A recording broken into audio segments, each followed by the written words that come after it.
प्रधान जी, जिस तरह आपके ऊपर चुनाव प्रचार के टाइम में हमला हुआ था मोहम्मद सुहेल के ऊपर, उसका खुलासा पुलिस ने कर दिया है, तो क्या कर सबसे पहले तो मैं आपके चैनल का धन्यवाद करता हूँ। जो निकाय चुनाव थे उसमें जो हादसा हुआ था हमारे साथ, जो कांग्रेस के प्रत्याशी की ओर से जो मेरे बेटे की गाड़ी पर गोली चलाई गई थी, और उस संबंध में मैंने थाना पटेल नगर में मामला पंजीकृत कराया था।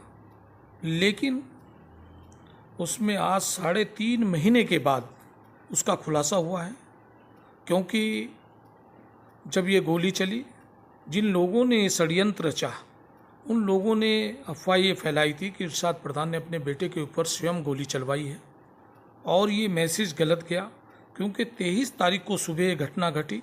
उसी दिन मतदान होना था, और मतदान जब हुआ तो हमारे विपक्ष में हुआ। हम लोग इसी कारण चुनाव हारे, और आज ये खुलासा माननीय देहरादून के एसएसपी अजय सिंह जी ने खुलासा किया है कि कांग्रेस की प्रत्याशी की ओर से जो इनके चुनाव प्रचार में यशवर्धन उर्फ यश ठाकुर जो चुनाव प्रचार में लगे हुए थे, उनके द्वारा ये गोली चलाई गई थी। और इस घटना के जो मास्टरमाइंड है सुलेमान अंसारी, उनका बेटा अकरम अंसारी, और जो शहजाद अंसारी जिनकी पत्नी चुनाव लड़ रही थी और वो आज वर्तमान में पार्षद हैं, ये इन्हीं का एक षड्यंत्र रचा हुआ था हमें बदनाम करने के लिए, और चुनाव जीतने के लिए इन्होंने हम लोगों पर गोली चलाई थी।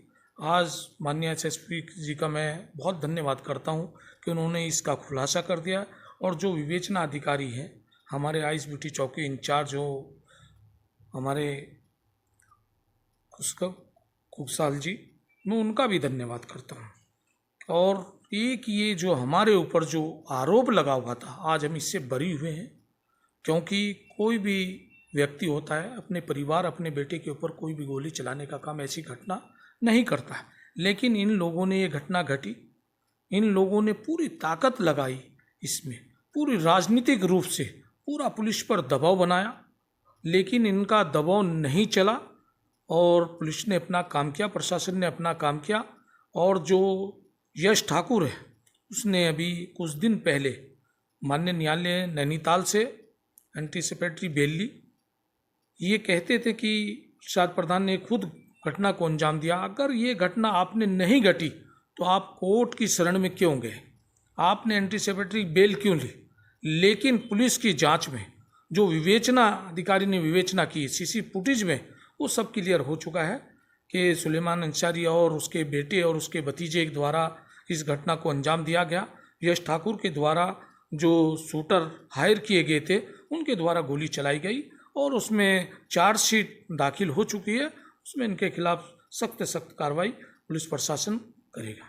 आपको ऐसा लगता है कहने के जो प्रत्याशी जीते आपके विपक्ष में, वो उन पर की सहमति ले गए आपके उस पर, इसमें किस तरह की सहमति? किस तरह की? जैसे कि आप पर हमला कराया गया, उनका कहना आपने खुद कराया हमला। नहीं, वही बेनिफिट मिला है उन्हें।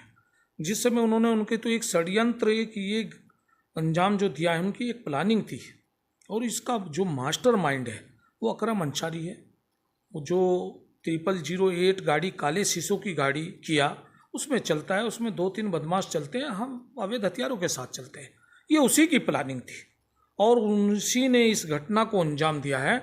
और जब इन्होंने जनता के बीच में ये मैसेज पहुंचाया कि इरशाद प्रधान ने वोट पाने के लिए लोगों को अपनी ओर खींचने के लिए अपने बेटे पर स्वयं गोली चलाई, तो ये लोगों का गांव का माहौल था, वो हमारे विपक्ष में गया, हमारे खिलाफ गया। हम लोग उस पर चुनाव हारे। लोगों के मन में ये थी कि इरशाद प्रधान ने गलत किया, लेकिन आज जनता के बीच आ चुका है। पुलिस प्रशासन ने इसका खुलासा कर दिया, माननीय एसएसपी ने खुलासा कर दिया है कि इरशाद प्रधान द्वारा ऐसी कोई घटना नहीं घटाई गई। ये घटना अगर घटी है, ये कांग्रेस प्रत्याशी जो थी, जो कांग्रेस के लोग थे, उनकी ओर से ये घटना घटी है। इसका खुलासा सबके सामने आ चुका है। आगे क्या रणनीति क्या होगी आपकी? मैं तो माननीय एसएसपी जी से निवेदन करता हूँ कि इनके खिलाफ सख्त से सख्त कार्रवाई हो, क्योंकि आज घटना मेरे साथ हुई, कल और लोगों के साथ हो सकती है, क्योंकि उनका माहौल ही ऐसा बना हुआ है। जब उनके बेटे अवैध हथियार लेकर गाड़ियों में घूमेंगे तो वो ये इसी तरह का माहौल ख़राब होगा और इस क्षेत्र का माहौल ख़राब होगा।